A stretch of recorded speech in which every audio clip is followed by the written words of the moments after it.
حضرت عبداللہ ابن عمر رضی اللہ تعالیٰ عنہما کی روایت بخاری شریف کے اندر موجود ہے کہ قیامت کے روز اللہ تبارک تعالیٰ اپنے بندے کو اپنے قریب کریں گے اور اس کے اوپر گویا چادر ڈالی جائے گی، چھپایا جائے گا دوسرے لوگوں سے۔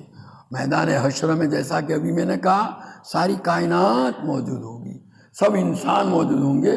اللہ اپنے قریب فرما کر کے اللہ تعالیٰ سرگوشی کے انداز میں، جیسے چپکے سے کوئی کان میں بات کرتا ہے، بندے سے پوچھیں گے تو نے فلاں روز فلاں کام کیا تھا نا؟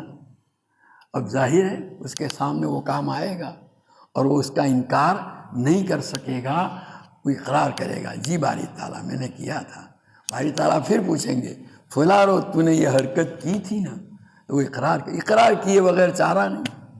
جب سب اقرار اللہ تعالیٰ لے لیں گے اس وقت اللہ تعالیٰ فرمائیں گے کہ میں نے دنیا میں تیرے عیب کو چھپایا تھا، آخرت میں بھی چھپاتا ہوں اور معاف کرتا ہوں، جا جنت کے اندر۔ اللہ ہم سب کے ساتھ یہ معاملہ فرمائے۔